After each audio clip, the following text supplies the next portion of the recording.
I've been working personally on the topic of network side channels since I was a PhD student.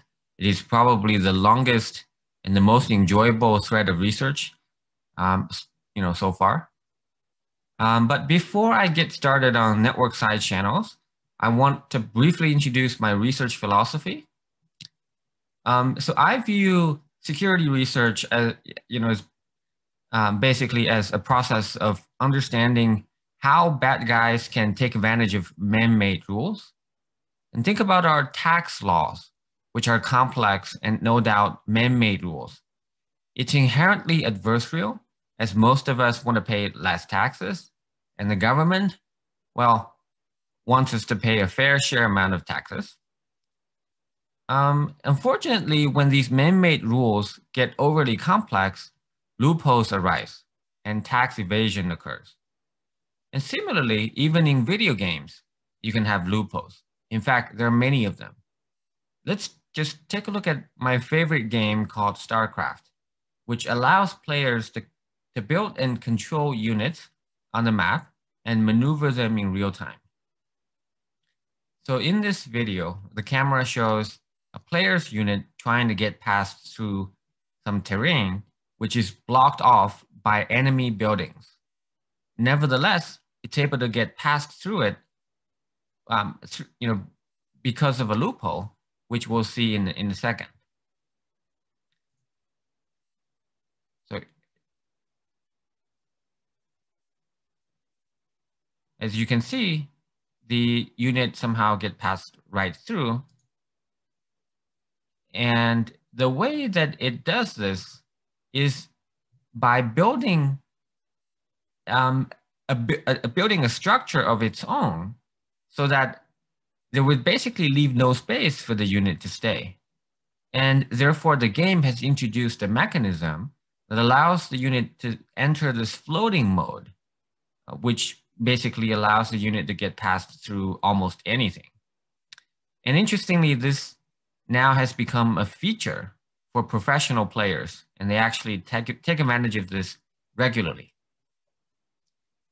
So if you just look at these relatively simple games, we can already have so many loopholes, let alone the complex computer systems that we build, which have millions and millions of lines of code. Now, in addition to the somewhat pessimistic view of security, I also feel optimistic about it at the same time. Much of the security needs and guarantees have been formalized decades ago, and we even have methods proposed to check them as well. We just need to apply them to practice properly. Of course, the key is how. We've all heard of the famous quote, "In theory, there's no difference between theory and practice. In practice, there is." So the more I work on the practical side of security, the more I realize that it's true. And in fact, I would modify the quote a little bit for security purposes. In theory, all security bugs, flaws can be prevented, caught, and eliminated ahead of time. In practice, they're not. So fundamentally, theory is clean and powerful, but there is a gap where, for example, assumptions are made which don't really hold in practice. And also, we have so many domains in computer science, such as networking, operating system, software. They all have their unique and messy details, sometimes with arbitrary constraints. And a lot of what I do is to bridge this gap by properly distilling the messy details encountered in practice into the right abstractions and formulating them in a way that they can be connected to theory. So let us get back into the topic of side channels. Well, what are side channels, first of all? Let me give you a concrete example of side channel in action. This is me when I was a kid. Right? I was addicted to playing video games. And of course, my parents wouldn't let me. So what ends up happening is that they would hide the game console in a closet. And they would also hide the key to the closet somewhere higher up that they think I could not be able to reach. Of course, I was no average kid. I was able to quickly figure out exactly where the key is, and I would come home every day and play video games. This is all despite the fact that the key is being rotated in a number of different places, moving target defense. But life was good for a while until one day when my dad came home and he smelled something fishy. And he did something that surprised the hell out of me. He touched the TV, felt its temperature, and that gave away everything. So let's look at what actually happened here. My secret, also called high input in the traditional security policy terminology, is basically whether I was playing video games. It got propagated via the action of turning on TV, right? And it propagated to the shared resource of TV. And more precisely, it changes the physical property, which is the temperature, that becomes the leakage channel that can be observed by the adversary or my dad.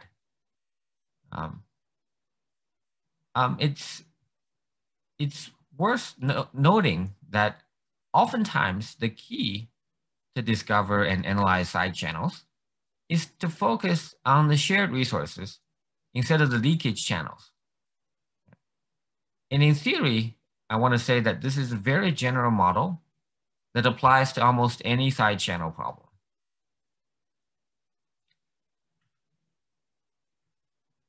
So here's an outline. We basically have done a bunch of network side channels in the fundamental protocols in TCP and UDP. And I will talk about two pieces of work in TCP, and then one piece of work in UDP. So let's first do the TCP. In practice, as we see, the modeling of whatever behaviors we want to abstract and map it to that theoretical model is unfortunately not so straightforward, especially in the case of network side channels. Let's just first consider for a moment what secrets can be of interest at the TCP layer. Well, clearly, an attacker may be interested in knowing whether a connection is present between two hosts, including the port numbers that are used to communicate. And also, if we can know the TCP sequence numbers that are used in both directions, that's also some secret that we may want to infer. Now, if you think about this, if the attacker, for example, sitting anywhere on the internet, can infer such information, then it's actually pretty bad already.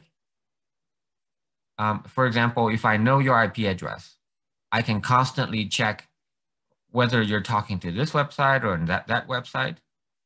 And because if we know the sequence number, we can also know, how many bytes are exchanged on the connection, and therefore what you're roughly doing on the website. And furthermore, if we know the sequence number that allows us to also shut down the connection forcefully, through an injected reset packet. And finally, if the connection is not encrypted, we could also just hijack the connection altogether and inject malicious data into the connection. So, okay, we know that this is pretty bad, but how can the attacker possibly infer them? Well, it depends on the kind of attacker. If the attacker is an eavesdropper or man-in-the-middle attacker, then these secrets are trivially observable. In fact, we would have a direct line, from the secret to the attacker, which no longer makes it a side channel. But being an eavesdropper or man-in-the-middle attacker are obviously very strong assumptions. What if the attacker is completely blind and off the communication path between a client and server? Well, an attacker can still initiate probes to either the client or the server and may observe responses back in the form of packets, including the content, the count, and the timing of these packets. But how in the world would the secret ever leak to the attacker this way? Intuitively, the responses an attacker gets should be independent of these secrets. For example, whether a client and server are communicating should have nothing to do with how they would respond to the attacker's probes. And this is actually considered the non-interference property, formalized decades ago. Nevertheless, it is not until a few years ago did we start to make the connection. So how do we actually do this? Well, it turns out that this attack, first of all, is completely possible and achievable in many different ways. And the tricks are all in the shared resources, which we'll get to next. And before that, I want to make a note of one important assumption about the attacker's capability. Even though the attacker is off path, when it probes the client and server, we assume that it can actually spoof the IP address of either the client or server as well. IP spoofing is a very common phenomenon on the internet, and to date, about a third of the internet still allows IP spoofing in some way, which means it's quite easy for an attacker to find a network which allows IP spoofing. So before I explain how things worked, let me first give you an impression of how the attack would look like. So this was actually a video demo that I recorded in 2012 when I was still a PhD student. And in this version of the video, we actually required a piece of unprivileged malware running in the background to actually assist a remote off-path attacker to launch this attack. If you go to this website, for example, here, the off-path attacker is now collaborating with the malware to infer the TCP sequence number and to hijack the connection. Of course, we cheated in this version of the attack. When I presented this work first to people, a lot of the feedback I got was, you already have a piece of malware running on the phone. That's not even fair, because you can do a lot more damage probably with that piece of malware. So the point is well taken. In all future work, we've actually eliminated this extra assumption. So let's get right into the very first piece of work that's done after 2012. And by the way, if you have questions, I see a question now. Yes, how do I know 1/3 of the internet still allows IP spoofing? Well, this is in reference to Kaida's data set at UC San Diego. So they regularly monitor the whole internet in terms of IP spoofing. They have a project on that. And if you have other questions, feel free to type it in the chat. I'll try to monitor it. Okay.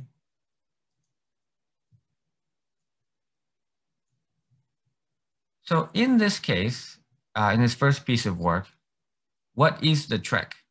Well, the trick is the shared resource which we discovered as a single global variable introduced in Linux kernel 3.6. where it limits the maximum number of outgoing challenge acts to 100 per second by default. So some background knowledge on challenge acts.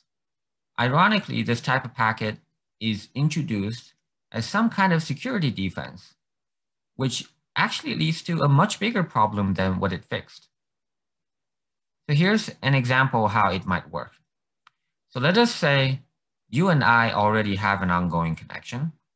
And if you decide to send me a TCP SYN packet with the same port numbers all of a sudden, I would be like, hey, we already have an ongoing connection on the same exact ports. Why do you send me another SYN?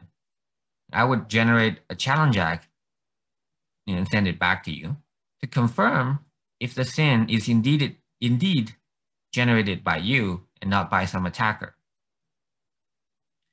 And I want to stress again here that this rate limit is a shared resource, meaning that it's shared across all connections, including the connections established with the attacker and including the connections established with anybody.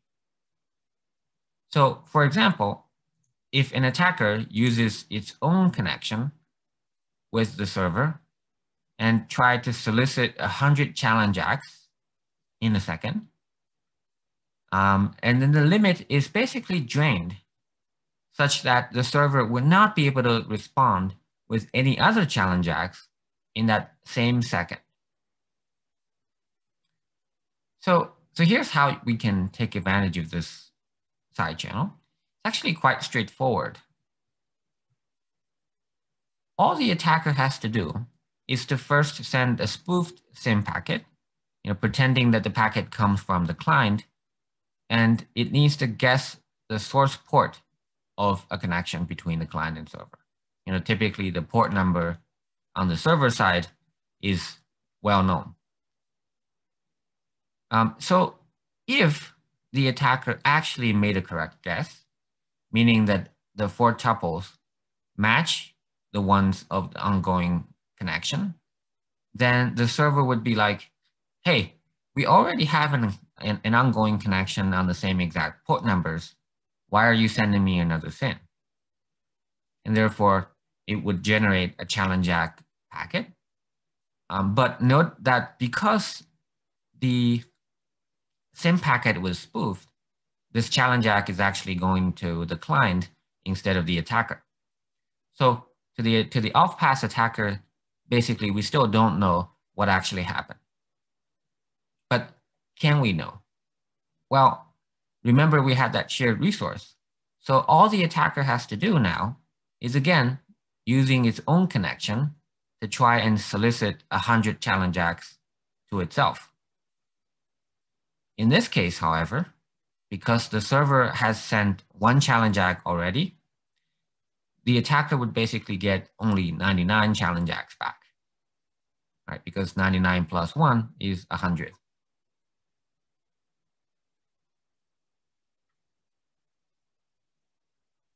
And what if, by sending that same packet, the attacker actually made a wrong guess, meaning the client and server are not actually communicating on the guessed source port? Well, in that case, the server will not generate a challenge ACK, and therefore, when the attacker tries to solicit 100 challenge acts back to itself, it will be able to get 100. So in summary, all the attacker has to do is to check whether it is 99 versus 100 in order to figure out whether the client and server have an ongoing connection. Now, you might ask, if we just scan a single guest source port per second, wouldn't that be super slow? And you're right. In practice, we actually can scan thousands and thousands of port numbers in 1 second. As long as one of the guesses is correct, we would still be able to know that. And then we'll be able to do a binary search to quickly narrow down on the exact correct port. And it turns out it's not just about inferring whether the client and server are communicating. Inferring the sequence number is actually more or less the same thing. you send some spoof packet. If it has roughly the correct sequence number, within window, then it'll trigger some challenge jack. And if it's outside of the receive window, then it doesn't trigger the challenge jack. And by taking advantage of those behaviors, we can basically infer the sequence numbers that are in use in both directions. So without going into too many details, here's our evaluation result. We can actually infer the existence of a connection with less than 10 seconds. But if you give us 30 more seconds, we're able to infer the sequence number in one direction. And if you give us 10 more seconds, we're able to infer the sequence number in the reverse direction. So we actually took this attack to a hacking competition to demonstrate this live. So what we did is, if a user visits some unencrypted website, let's say USA Today, and if the user stays on the website for a little longer than maybe a minute, then an attacker can basically infer the presence of the connection. And furthermore, it can even inject a phishing login window, right? Because there was this long-lived TCP connection that tries to check for updates periodically in the background. So what are the lessons here? Well, the lesson is that we cannot really ignore any small shared resource. In this case, just a single global variable that acts as a global rate limit. And funny enough, when I was looking at this vulnerability, I discovered this when I was browsing the Linux source code on an airplane, preparing for my first NSF proposal. Thinking about what am I going to do for preliminary results. So what's also interesting is that we reported this to Linux, and they come up with patches very quickly. And what actually happened is that Linus himself responded, in a day or so. And Linus is famous for bashing security people. So we were a little concerned when we see such a quick response. Fortunately, he was not bashing us, and instead he came up with a patch on his own, which turned out to be not so secure. So we had to iterate with him and others to come up with the correct patch. In this case, the patch, there are two different patches. One is to randomize the global rate limit every second, and the other is to eliminate the global rate limit, or rather have a per connection rate limit so that it's very, very hard to exhaust a global one. Ironically, other operating systems such as Windows and macOS and FreeBSD were not vulnerable because they didn't fully follow the standard. It doesn't mean that they did something great. It just means that they're lucky. And as a result, since this is not just an implementation issue, the TCP standard also got amended. And apparently people now know that shared resources or global rate limit is generally a bad idea, at least in TCP. Now we're going to get back to this later on about global rate limit, but this is for now. Let's assume that this is something that people are already aware of. Now, one of the things we then asked ourselves is, how many of these global variables or shared resources might exist? Well, there can be, more than just this one, right? Well, we actually did a follow-up study in last year. We actually built a model checker to systematically verify the Linux implementation and discover a bunch of other global variables that can act as shared resources to leak sensitive information. Due to time limit, I won't be able to get into that. But if you're interested, it is last year's CCS. All right, so that was the first piece of work. Now let's move on to the second. And in this case, we are actually talking about a piece of side channel that is no longer in software. And I'll talk about what that means. So we basically were thinking very hard, after we published that first paper, in terms of, okay, what else? What other side channels can we possibly find, or what other shared resources we can possibly find to still allow us to do the same attacks? And we came to the observation that essentially when there is no connection versus when there is a connection, there might be something interesting there, in the sense that, if the attacker just sends a spoofed packet with the server's IP address and a guest client port, then if there's no connection, then the client would not generate any response. Whereas if there is a connection between the client and server, a client might actually generate a response. So if you're familiar with this, this is exactly the non-interference violation that we're looking for. But the question is, how can the attacker see the difference?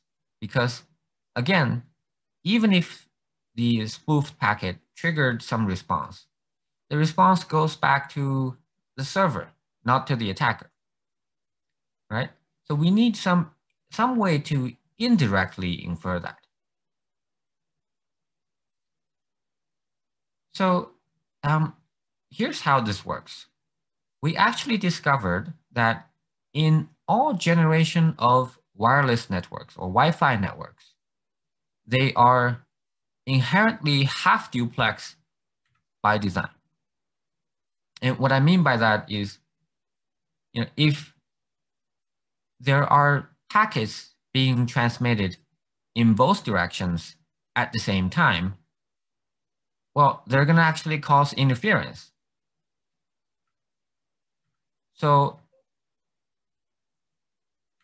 the interference would actually force the packet to get lost and then retransmitted at a later time. Okay? And this essentially creates a shared resource between the uplink and downlink, because you cannot transmit in both directions at the same time. And as long as a client is connected to the internet through a wireless network, we will be able to leverage this side channel, which is a timing channel, as you might guess, to infer whether the client has generated a response to the server or not. And I want to emphasize here that this wireless router is in no way under control of the attacker. Right? All we require is that the connection, the client is connected through some wireless router, any wireless router. All right, so how do we take advantage of this half duplex link?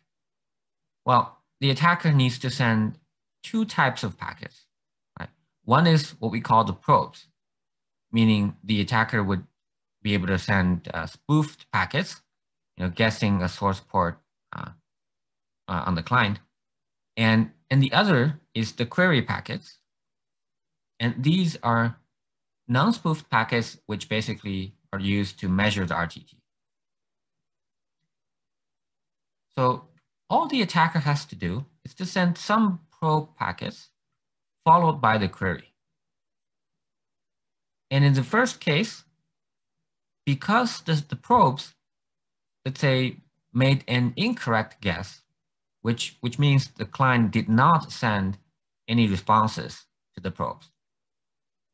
And therefore, the query packets can actually come in without any extra delays. And therefore, the RTT would also be much relatively smaller. Now, what if the probe actually made a correct guess and it does trigger responses from the client? Well, then it's going to cause interference with the subsequent query packet, and the query packet would get lost, and it then has to be retransmitted, creating this back-off and retransmission delay.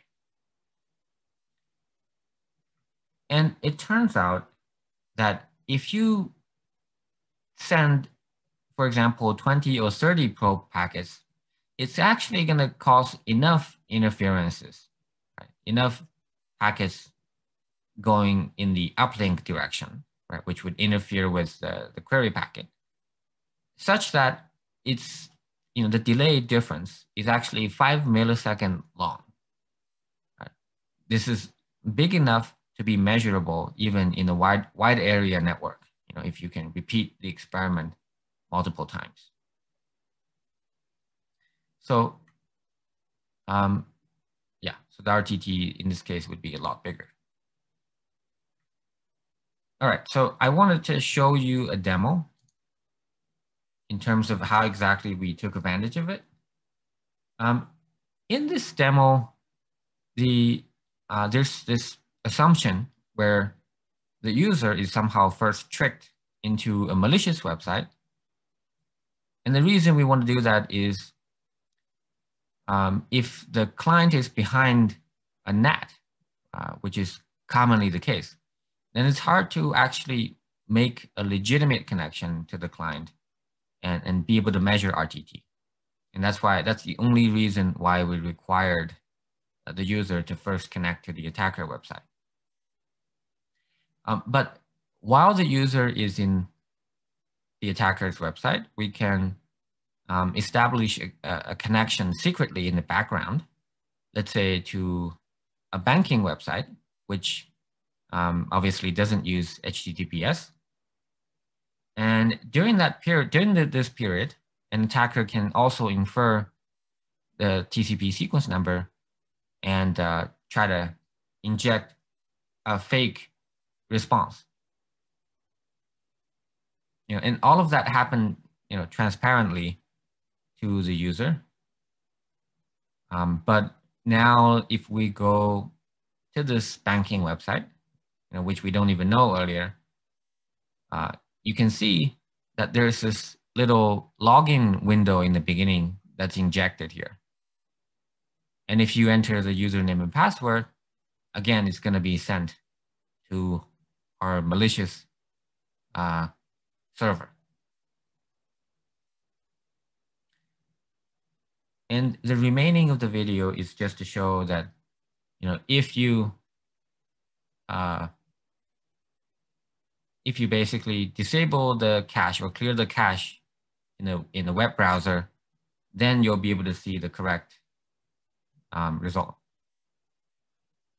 which is supposed to have no logging window in the first page, as you can see here.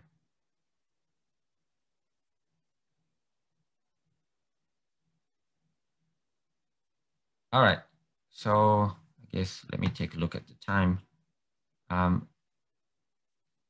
So I think I have probably 10 more slides, definitely less than 15 slides. Should be able to get done. So this little demo here is only demonstrating one example of configuration. But this attack actually works against all major operating systems and browser combinations. And why is that? Well, because the side channel is not in the software. Right? It's actually only dependent on the fact that the client is connected wirelessly to the internet. So again, we took this attack and demonstrated this in a hacking competition, and we're able to get some nice cache award. So what are the lessons here? Well, in this case, we know that half-duplex links, seemingly a benign design. In fact, it was there since the beginning of since the beginning of the Wi-Fi protocol. But it's become actually a de facto feature of our Wi-Fi networks to the point where it's actually very difficult to fix. So what we ended up doing is we reported this responsibly to the IEEE 802.11 working group. They were responsible for designing the standards of our Wi-Fi networks. And interestingly, we had a long conversation and came to the conclusion that there is nothing they can do at the Wi-Fi layer itself. But there are things we can do at higher layers. There's just nothing we can do. And this is fundamentally a side channel at the Wi-Fi layer. So that's the second piece of work. Now let's move on to the last piece. Assuming you're still with me and haven't got enough dose of network side channels. So we got a question here. If the client does not save his or her login credentials or only saves their username, can you still recover this information? In that demo, maybe there's a misunderstanding. We simply injected a phishing login window, meaning that window is basically controlled exactly by the attacker. And as long as the user enters username and password, it will be observable to the attacker. In other words, we do not depend on the user's saved login credentials to steal that information. We rely on the fact that the user will enter them again and again every single time. And as long as one of them is entered to that phishing login window, then we will be able to steal it.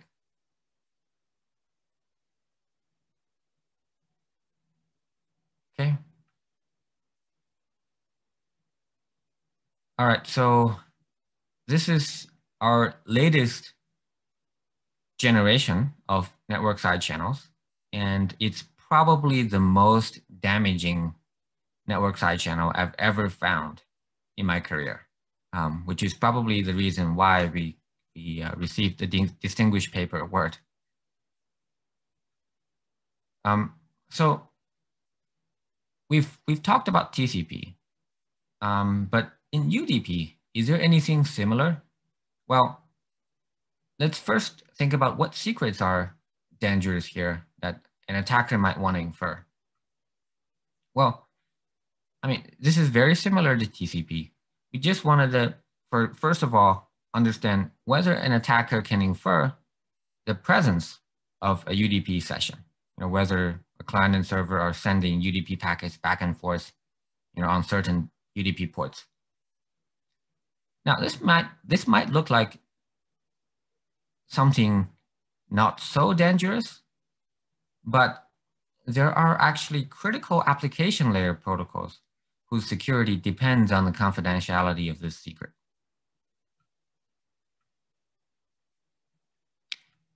And a good example is DNS, which basically relies on the randomized source port of DNS requests. So how does DNS work roughly? Well, here we're going to actually have to switch the terminology a little bit. The client, in this case, is actually a user at the very left, who's trying to, for example, visit some website, facebook.com. But before that, it needs to obtain the IP address of facebook.com, and by querying DNS resolver, which acts as a local server, for example, for a number of users on the internet, it actually will ask the name server the IP address of Facebook and then cache it locally. So the security of DNS, like I said, is dependent on the randomized source port. There are actually two different secrets that are random. The first one is the source port. Second one is the transaction ID, which is in the application layer. Now, if an attacker can guess both values, an off-pass attacker, then an attacker can inject a fake response, causing a malicious IP address of Facebook to be cached in the DNS resolver. However, if you want to guess both values correctly simultaneously, you have to try, in the worst case, 2 to the power of 32 possible values. And that's not going to work in practice.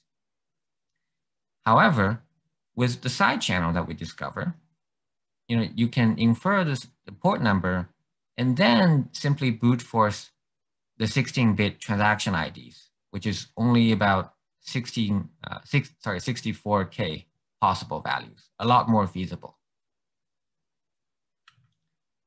And this basically leads to the revival of DNS cache poisoning attack.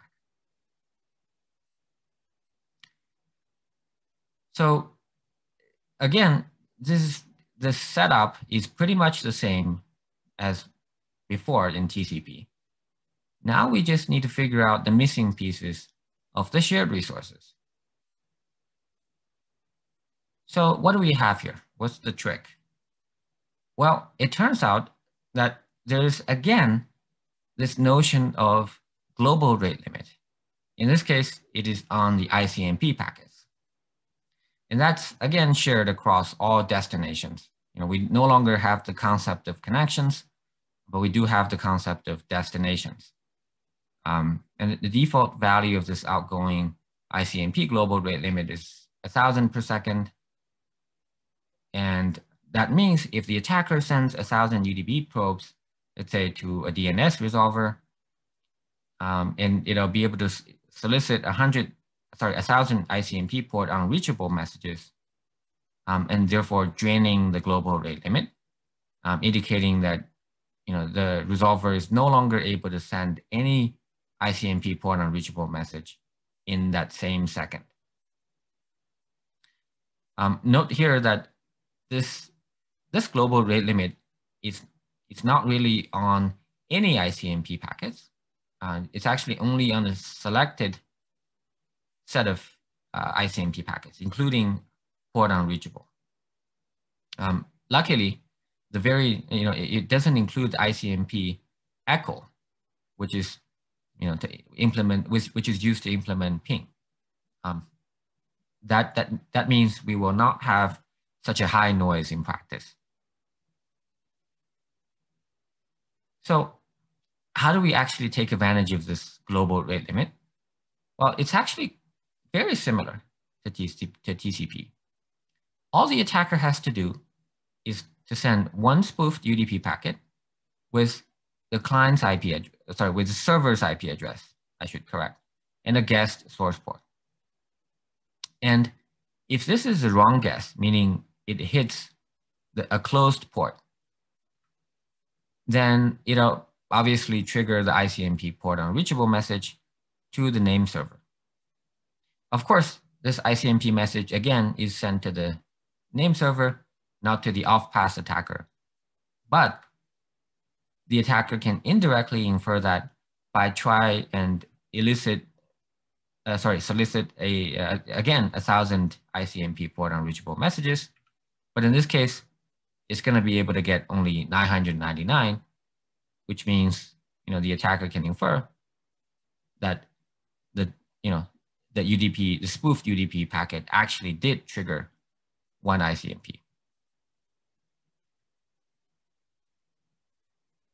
So similarly, if the spoofed packet made a correct guess, meaning the DNS resolver is indeed using that port number currently to send a DNS request to the name server, then the resolver would basically drop this packet without sending an ICMP packet. And therefore, the attacker can basically observe all 1,000 ICMP messages to itself. So again, by counting if it's 999 or 1,000, the attacker can infer whether the spoofed UDP packets has actually hit the correct source port and whether the resolver and name server are communicating on that port. All right, so understanding that, we did a measurement study on the internet to see how many DNS resolvers are actually vulnerable, meaning that they have this global rate limit enabled by default. And it turns out that 34% of all the open resolvers on the internet are vulnerable. And in fact, if we zoom in to the well-known public resolvers, including Google, Cloudflare, OpenDNS, all these popular ones, 12 out of 14 are vulnerable. And that's actually very much damaging. Later on, we actually confirmed with authorization that we can indeed poison the cache of a subset of these popular public resolvers. And of course, we responsibly disclosed to these vendors ahead of time. So there is still one important hurdle to be able to launch the DNS cache poisoning attack. After we infer, first of all, when we infer the port numbers, we actually don't have a lot of time. The attack window is very small, typically on the order of hundreds of milliseconds, which is insufficient to scan through the entire source port range. In fact, the maximum speed we can achieve with the side channel is about 1,000 ports per second. As a result, the larger the attack window, the more ports we can scan, and the more chance we have to find the correct one. Of course, we can always repeat the attack multiple times if we don't succeed initially. As long as we finally succeed once, the cache will be poisoned for a long time, like for a few days, because we get to control the TTL in the fake response. Now, to increase the attack window, though, there are two possible strategies. The first is we can simply flood the name server with a bunch of traffic.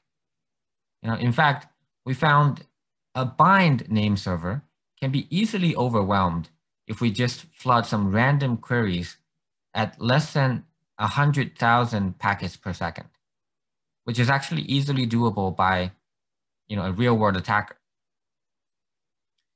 Furthermore, we also noticed that at least 18% of name servers among the Alexa top 100K websites deploy what's called the response rate limit feature. This again is a defense mechanism, but in this case, it actually allows us to easily mute those name servers at an even lower packet rate, which is around 4,000 packets per second. As long as we pretend that these packets are coming from the resolver, the name server would think that, okay, I've sent too many packets to the same resolver, so let me just drop my future responses. And that's a feature. So with that, we are interested in testing the attack against some real-world DNS resolvers. Obviously, this works perfectly and flawlessly in a lab environment, but we first checked whether it's possible to attack a production DNS server in an educational network. Interestingly, in this case, we found that this resolver is not only open, but also it has two backend worker servers. So in reality, we're actually poisoning the cache of these backend servers. And since this is an open resolver, it actually serves about 70 million queries per second. And meaning there are a lot of users, and possibly there can be noises as well. Other people probing the server, causing ICMP or unreachable messages getting sent. And then we also set up 2 name servers controlled by us, because we don't want to actually attack any real domain name. And the network between the attacker and the resolver is about 20 millisecond delay, 3 milliseconds of jitter, and 0.2% of loss, representing a realistic network environment. And in the second attack, we also tested it against one of the commercial public DNS services, again with authorization. And in the end, we found that the attack can succeed almost always, with a success rate of 100%. And against the educational resolver, we're able to succeed roughly on average in 15 minutes. And against the commercial one, surprisingly, we're able to succeed even faster. So we actually tested the attack with varying network conditions and server configurations to show how robust the attack is in practice. Please refer to our paper for more details. All right. In conclusion, I think this is my last slide or two. I hope I've convinced you that network side channels are real. They are highly weaponizable. Not all of them are, but if you look hard enough, you'll find some. And they have very diverse root causes. Some are shared resources because of a single global variable. Some are because of half duplex network links. And you have then a bunch of exploitation scenarios and techniques that you can develop, which is a lot of fun. And they can be very difficult to fix at times. If the side channels arise because of some fundamental feature in a protocol.